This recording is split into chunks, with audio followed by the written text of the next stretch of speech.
Olá, graça e paz, meu irmão e minha irmã. Estamos iniciando a leitura da Bíblia em 365 dias, uma dose de amor com a Palavra de Deus.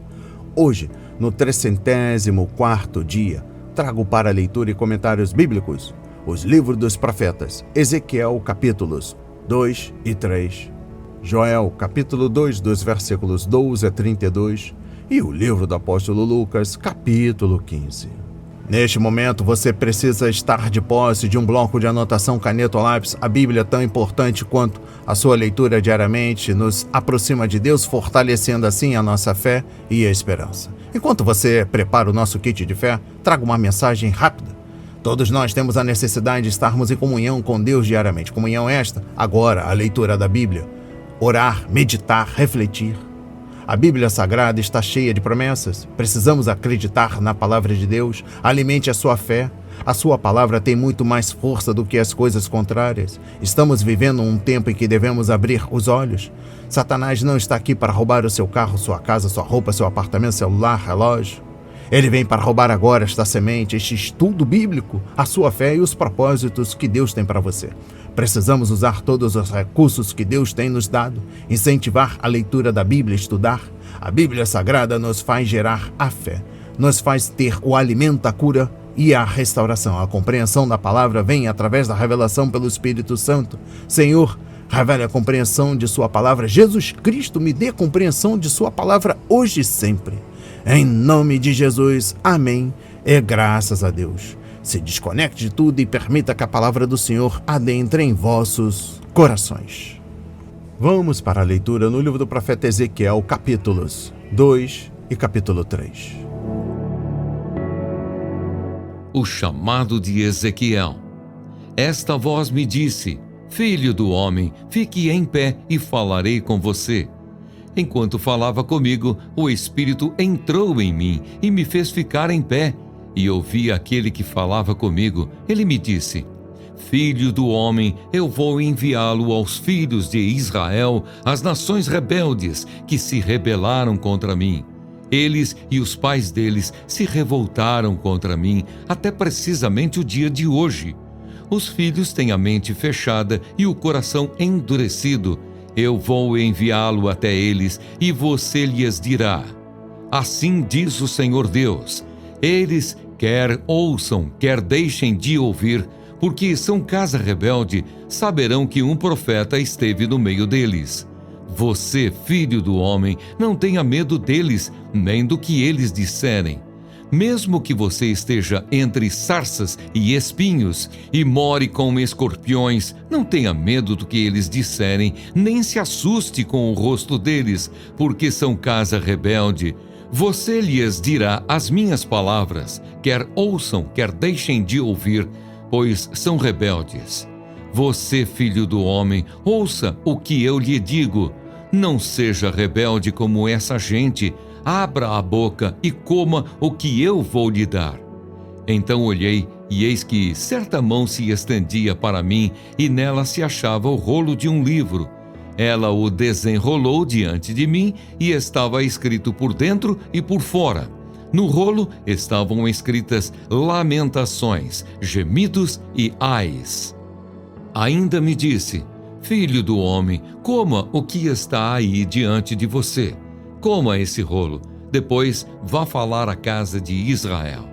Então abri a boca e ele me deu o rolo para comer e me disse: Filho do homem, coma e encha o seu estômago com este rolo que eu lhe dou.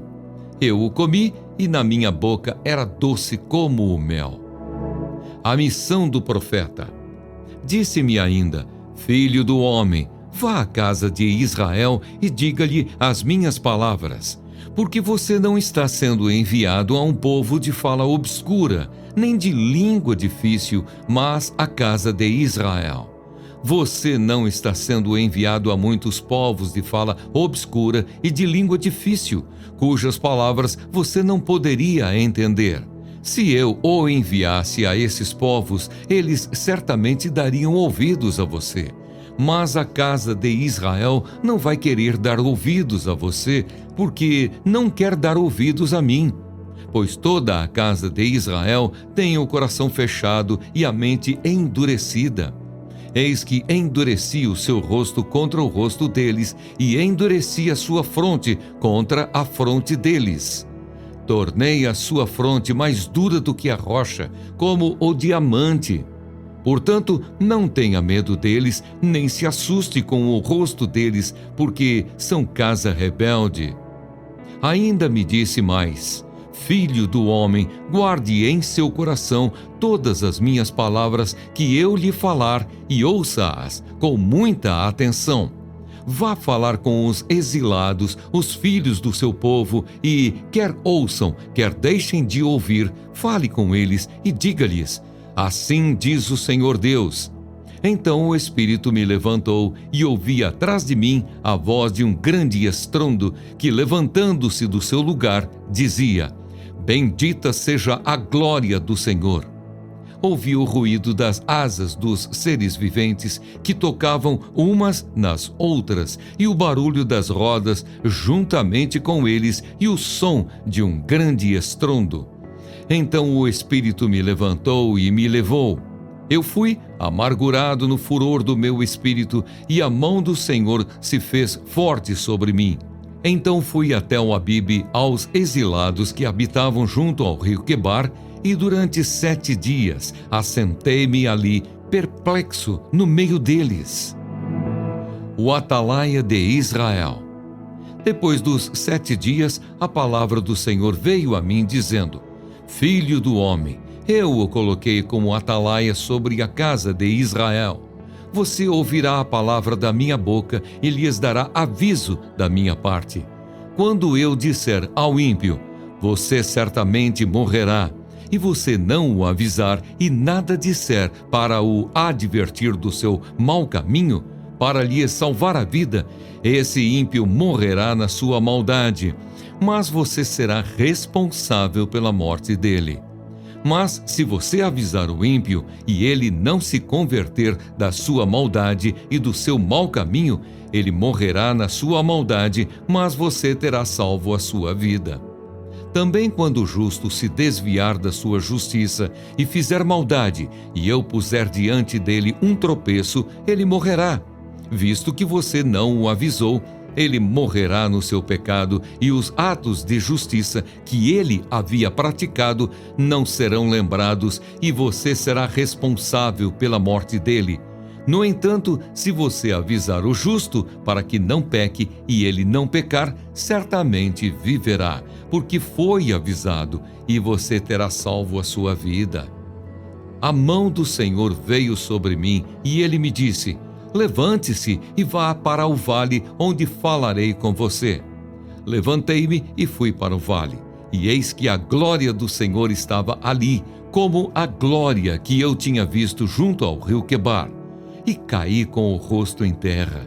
Então o Espírito entrou em mim e me pôs em pé, e falou comigo, e me disse: vá para a sua casa e tranque-se dentro dela. Quanto a você, filho do homem, eis que porão cordas sobre você e irão amarrá-lo com elas. E você não poderá sair para o meio do povo.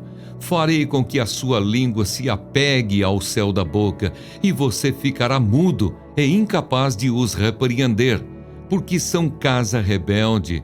Mas quando eu falar com você, eu lhe devolverei a fala, e você lhes dirá: assim diz o Senhor Deus. Quem ouvir, que ouça, e quem deixar de ouvir, que fique sem ouvir, porque são casa rebelde. Amém. Compreendendo o livro do profeta Ezequiel, capítulo 2, trago a exposição bíblica dos versículos 1 a 2. Em consequência da visão, Ezequiel caiu no chão completamente tomado pela glória do Senhor e pelo assombro de sua obra providencial no mundo. Quem seria o Senhor soberano? Poderia ter um trono como um carro e se mover o mais rápido possível como bem quisesse? E quem, senão o Todo-Poderoso, seria capaz de se mover no meio de um turbilhão de fogo para realizar seus grandes propósitos? Compreendendo o versículo 1, Ezequiel é chamado de Filho do Homem 93 vezes em seu livro. Título que o Senhor também deu a Daniel, conforme Daniel 8, versículo 17. Filho do homem também é um título messiânico, conforme Daniel 7, versículo 13, o qual o Senhor Jesus aplicou a si mesmo pelo menos 82 vezes quando estava ministrando na terra. No caso de Daniel e de Ezequiel, no entanto, o título Filho do Homem enfatizava a natureza humana e mortal deles. Compreendendo o versículo 2, às vezes, precisamos cair em humilde adoração, em outros momentos, no entanto, precisamos nos levantar e aceitar ordens, conforme Josué 7, versículo 6 a 7. A ordem da palavra e o poder do Espírito permitiram que Ezequiel se levantasse, e o Espírito entrou nele e o fortaleceu. Muitas ocasiões o Espírito iria levantar o profeta, conforme Ezequiel 2, versículo 2, capítulo 3, versículo 14, capítulo 8, versículo 3, capítulo 11, versículos 1 e 24, capítulo 37, versículo 1 e capítulo 43, versículo 5. E dar-lhe poder espiritual para cumprir suas tarefas. Referência capítulo 3, versículo 24 e capítulo 11, versículo 5. O importante era que se colocasse em obediência diante do Senhor e ouvisse sua palavra. Exposição bíblica dos versículos 3 a 5. Os profetas não eram pessoas capazes apenas de pronunciar o futuro, embora isso fizesse parte de seu ministério. Eles eram praticamente proclamadores da palavra de Deus ao povo.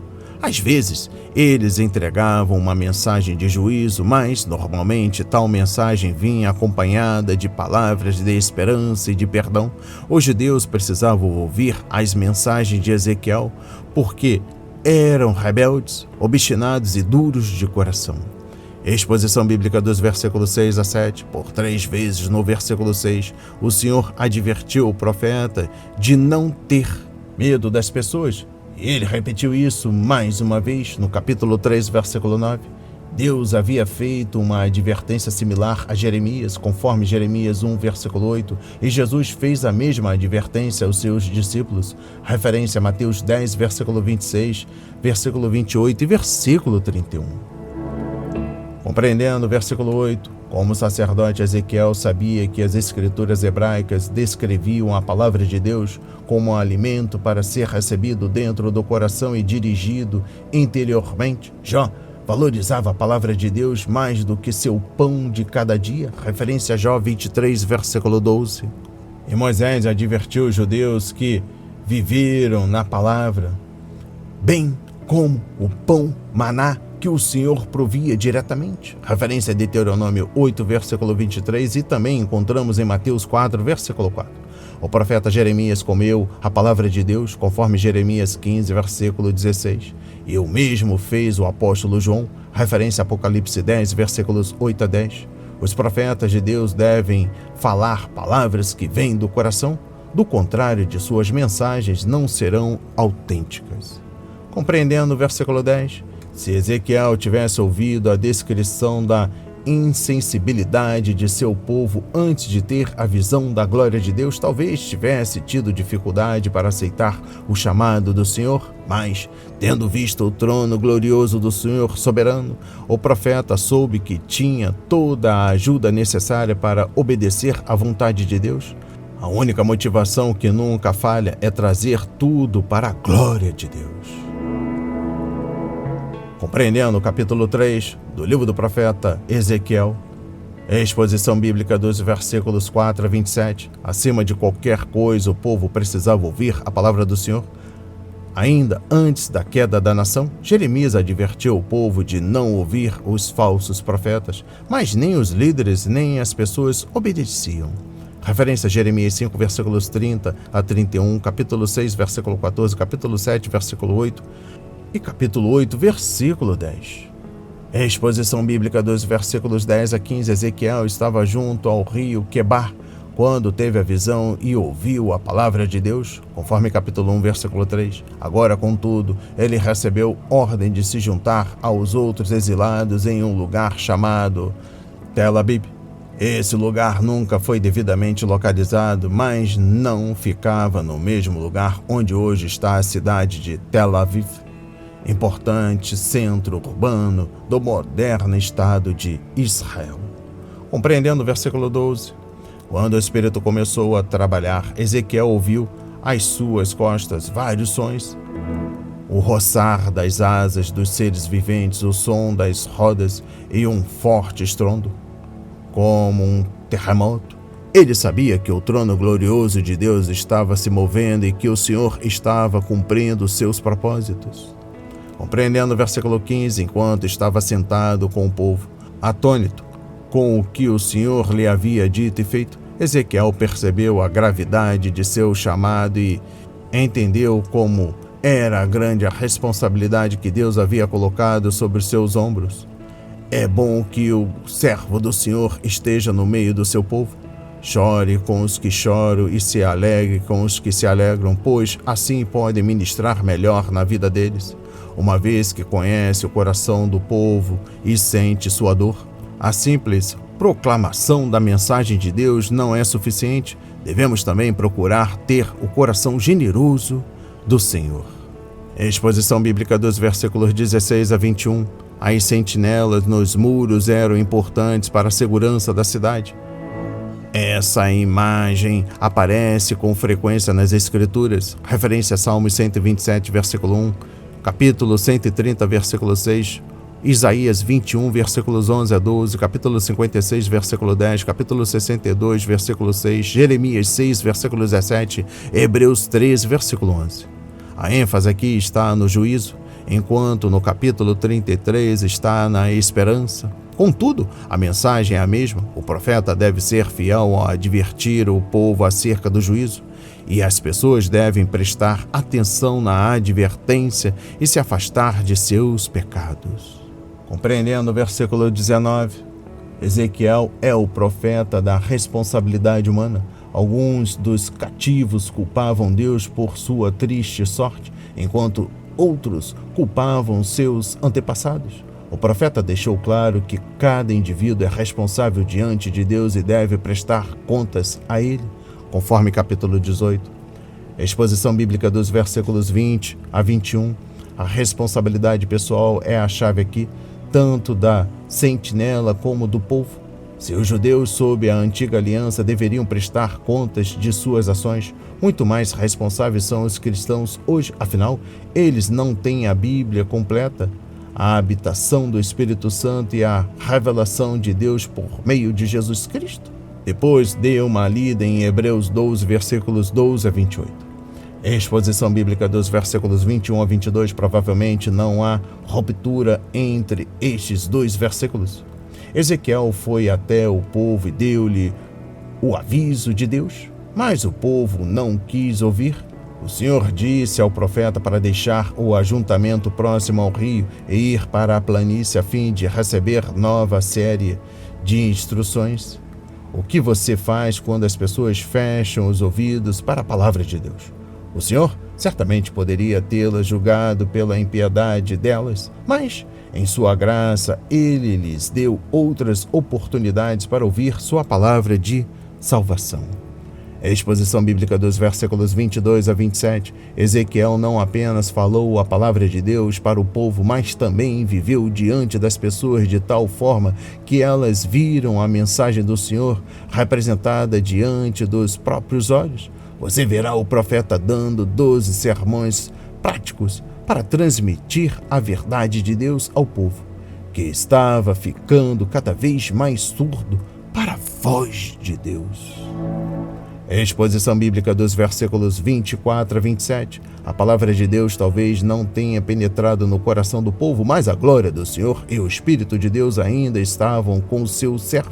Se o povo não respondesse ao ministério público de Ezequiel, talvez o profeta pudesse alcançá-lo em sua casa. Os anciãos do povo poderiam vir para ouvir as mensagens do profeta, conforme capítulo 8, versículo 1, capítulo 14, versículo 1, capítulo 20, versículo 1, e depois compartilhá-las com o povo. O profeta trancou-se em casa, embora tenha saído às vezes por motivos especiais, conforme capítulo 5, versículo 2 e capítulo 12, versículo 3.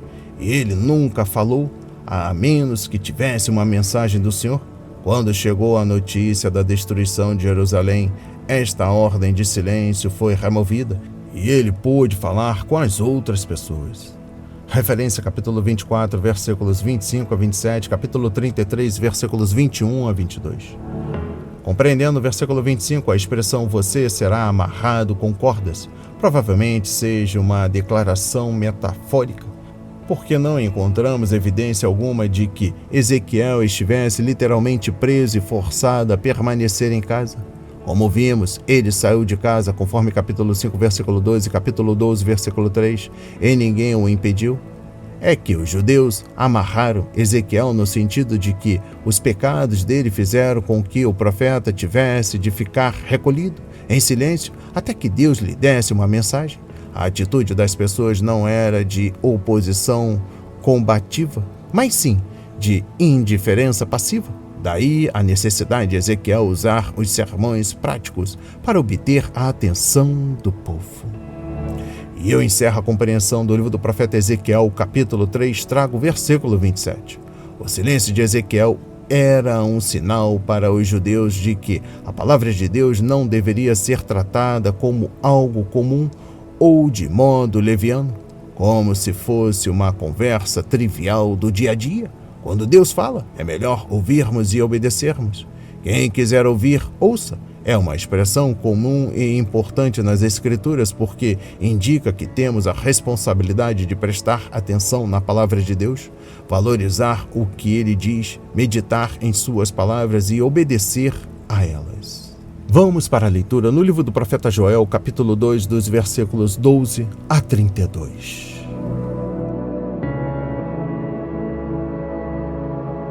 A misericórdia do Senhor.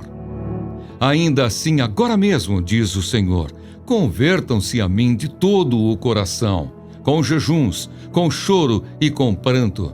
Rasguem o coração e não as suas roupas. Convertam-se ao Senhor seu Deus, porque Ele é bondoso e compassivo, tardio em irar-se e grande em misericórdia, e muda de ideia quanto ao mal que havia anunciado.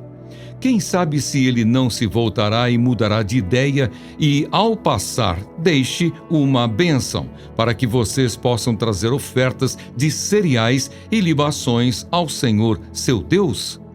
Toquem a trombeta em Sião, proclamem um santo jejum, convoquem uma reunião solene, reúnam o povo, santifiquem a congregação, congreguem os anciãos, reúnam as crianças e os que mamam no peito, que o noivo saia do seu quarto e a noiva dos seus aposentos.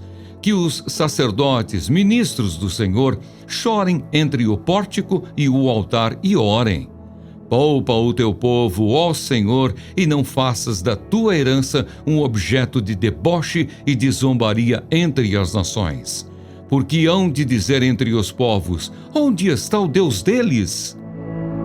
A compaixão de Deus.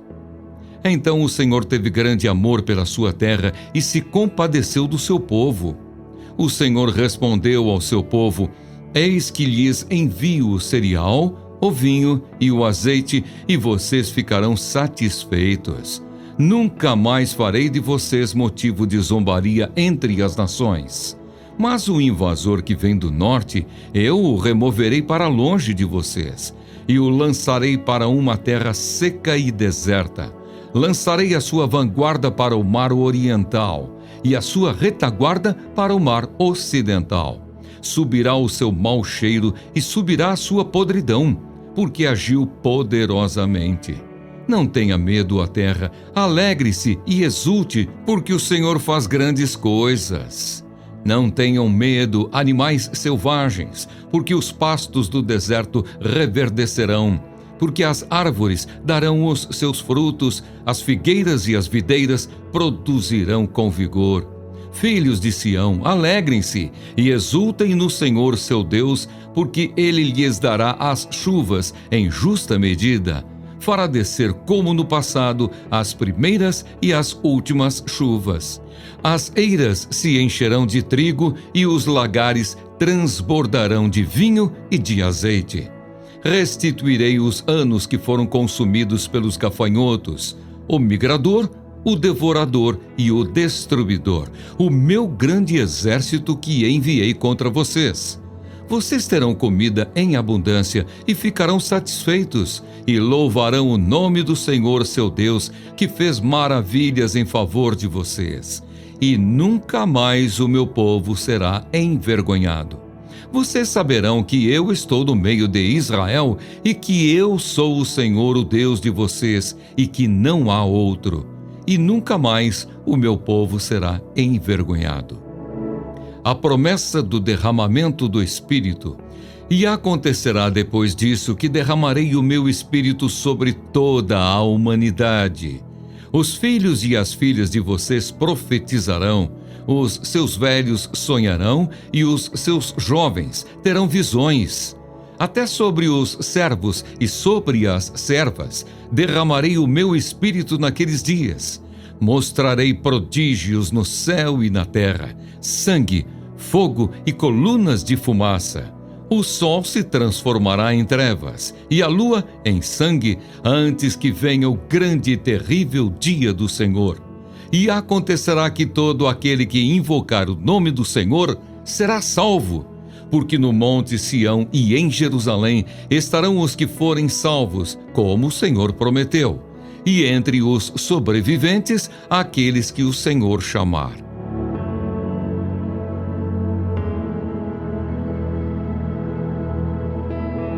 Amém. Compreendendo o livro do profeta Joel, capítulo 2, dos versículos 12 a 32, é a exposição bíblica dos versículos 12 a 17.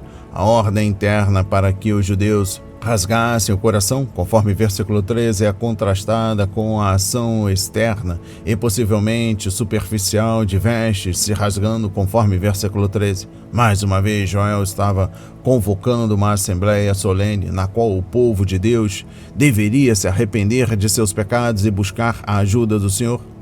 A nação não sabia quando esta invasão ocorreria, por isso precisava se voltar para o Senhor imediatamente.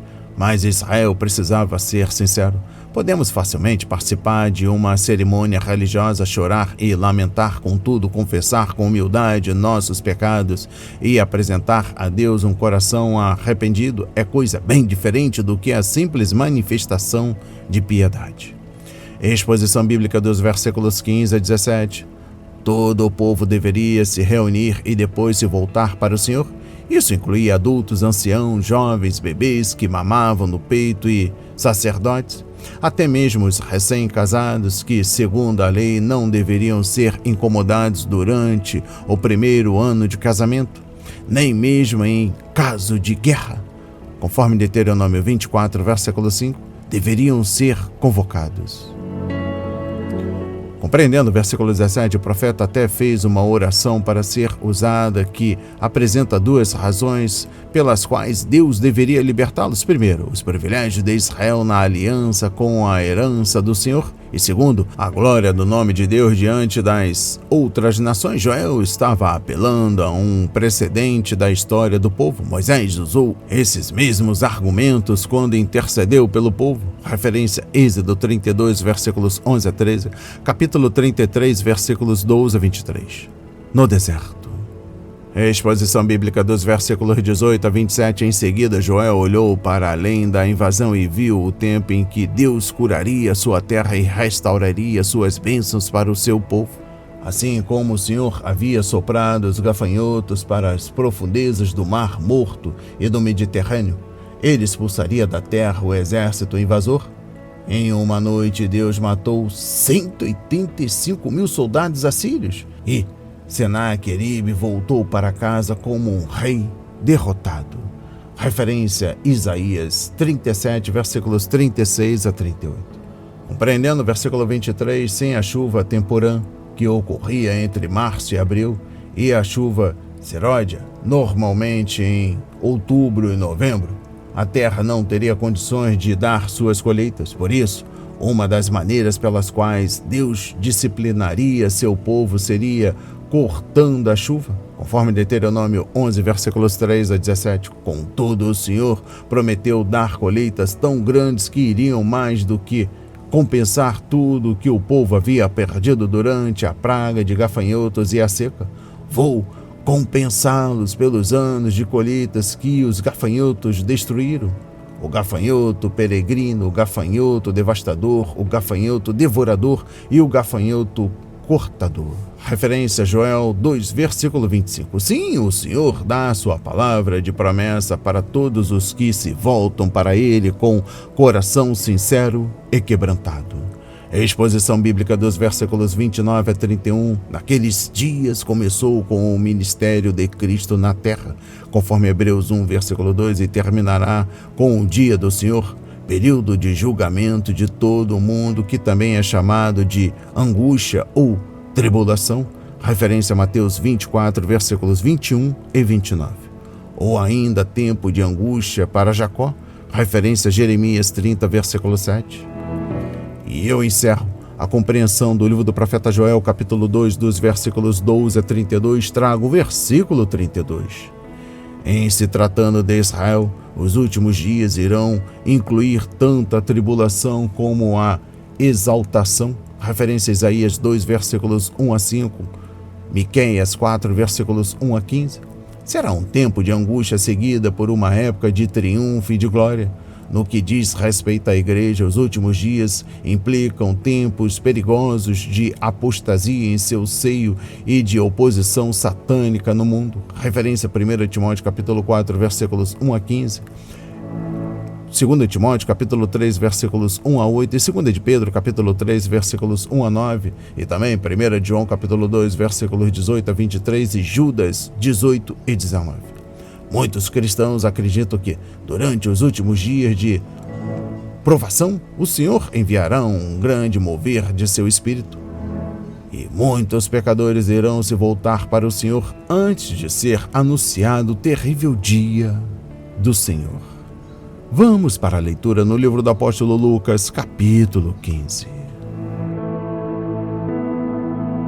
A parábola da ovelha perdida. Aproximavam-se de Jesus todos os publicanos e pecadores para o ouvir. Os fariseus e os escribas murmuravam, dizendo: Este recebe pecadores e come com eles. Então Jesus lhes contou esta parábola. Qual de vocês é o homem que, possuindo 100 ovelhas e perdendo uma delas, não deixa no deserto as 99 e vai em busca da que se perdeu até encontrá-la? E quando a encontra, põe-na sobre os ombros, cheio de alegria. E indo para casa, reúne os amigos e vizinhos, dizendo-lhes: Alegrem-se comigo, porque já achei a minha ovelha perdida. Digo a vocês que assim haverá mais alegria no céu por um pecador que se arrepende do que por 99 justos que não necessitam de arrependimento. A parábola da dracma perdida. Ou qual é a mulher que, tendo 10 dracmas, se perder uma delas, não acende a lamparina, varre a casa e a procura com muito empenho até encontrá-la? E quando a encontra, reúne as amigas e vizinhas, dizendo: Alegrem-se comigo, porque achei a dracma que eu tinha perdido. Eu afirmo a vocês que a mesma alegria existe diante dos anjos de Deus por um pecador que se arrepende. A parábola do filho perdido. Jesus continuou: Certo homem tinha 2 filhos. O mais moço deles disse ao pai: Pai, quero que o Senhor me dê a parte dos bens que me cabe. E o pai repartiu os bens entre eles. Passados não muitos dias, o filho mais moço, ajuntando tudo o que era seu, partiu para uma terra distante e lá desperdiçou todos os seus bens, vivendo de forma desenfreada. Depois de ter consumido tudo, sobreveio àquele país uma grande fome, e ele começou a passar necessidade. Então foi pedir trabalho a um dos cidadãos daquela terra, e este o mandou para os seus campos, a fim de cuidar dos porcos.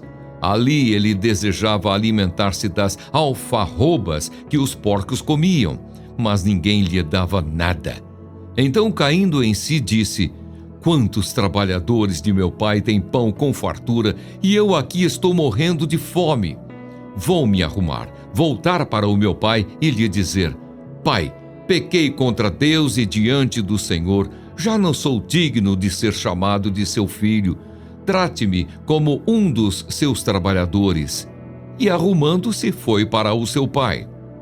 Vinha ele ainda longe, quando seu pai o avistou e, compadecido dele, correndo, o abraçou e beijou. E o filho lhe disse: Pai, pequei contra Deus e diante do Senhor, já não sou digno de ser chamado de seu filho.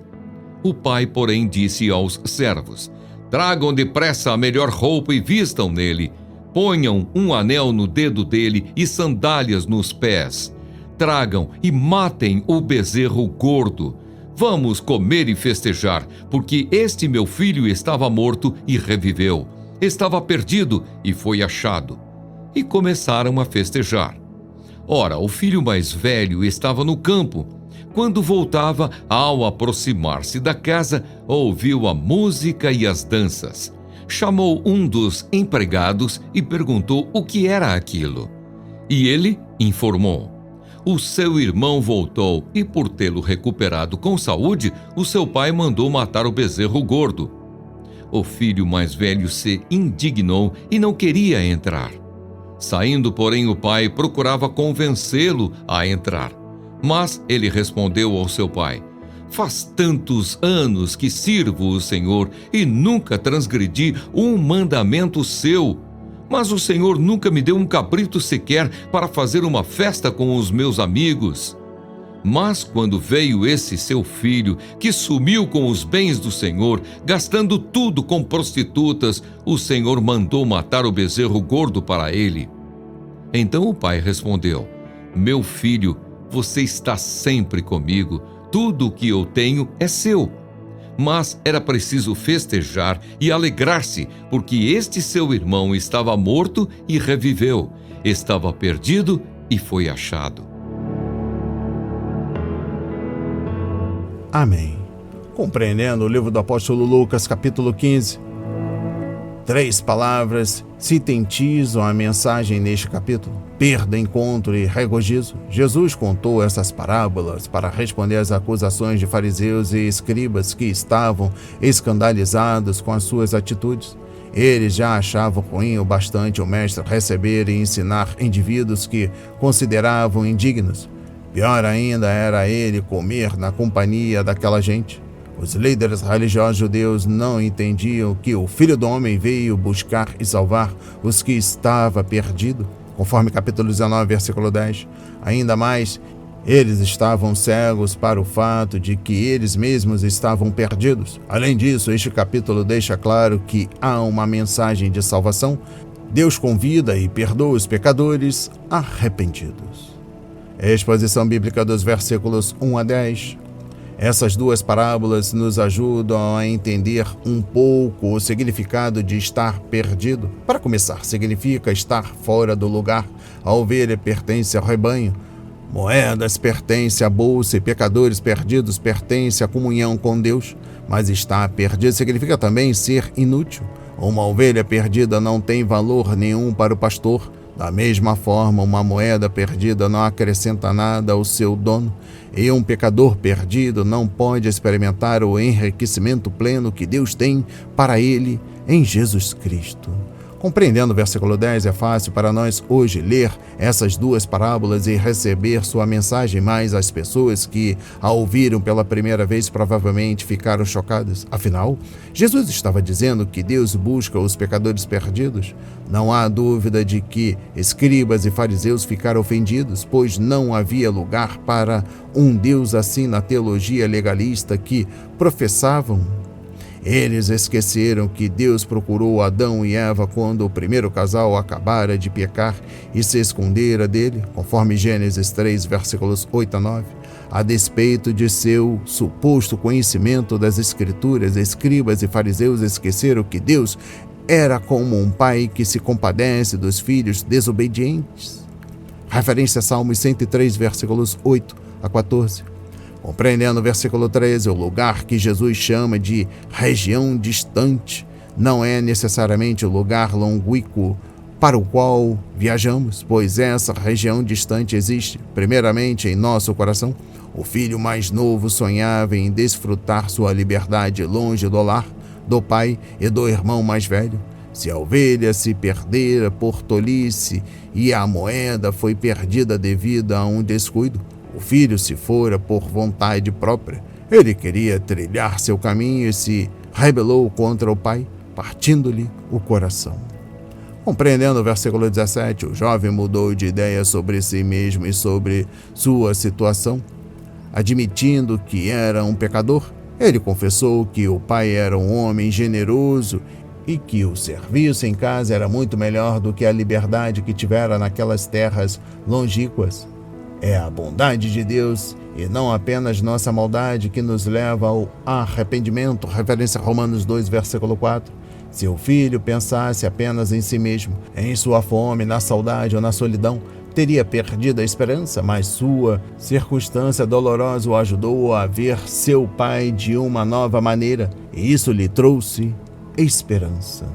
Exposição bíblica dos versículos 18 a 20. Se houvesse ficado apenas no pensamento, o filho teria experimentado somente arrependimento ou remorso, conforme 2 Coríntios capítulo 7, versículo 10. Mas o verdadeiro arrependimento envolve a vontade, bem como a mente e as emoções. Eu me porei a caminho e voltarei para meu pai.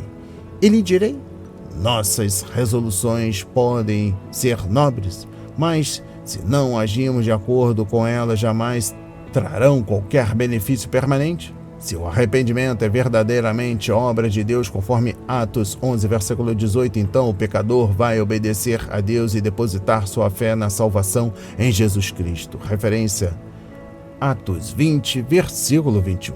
Exposição bíblica dos versículos 22 a 24. O Pai mencionado na parábola de Jesus ilustra para nós a atitude de nosso Pai Celestial em relação aos pecadores que se arrependem. Ele é rico em misericórdia e graça, e grande em amor por eles. Referência a Efésios 2, versículos 1 a 10. Tudo isso é possível por causa do sacrifício de seu Filho na cruz. Não importa quando alguns pregadores e cantores insistam nisso. Não somos salvos pelo amor de Deus. O Senhor ama o mundo inteiro e mesmo assim o mundo inteiro não será salvo. Somos salvos pela graça de Deus e graça é amor que paga um preço. Compreendendo o versículo 22, o anel era um sinal de filiação e a melhor roupa, sem dúvida, roupas do Pai, era a prova da aceitação daquele filho de volta à família, conforme Gênesis 41, versículo 42, Isaías 61, versículo 10 e 2 Coríntios capítulo 5, versículo 21. Servos não usavam anéis, sandálias ou roupas caras.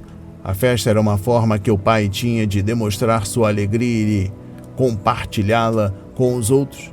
Se o jovem fosse tratado segundo a lei, deveria haver um funeral e não uma festa. Que bela ilustração de Salmos 103, versículos 10 a 14. Exposição bíblica dos versículos 25 a 32. Jesus continuou a história e introduziu o irmão mais velho que ilustra claramente os escribas e fariseus.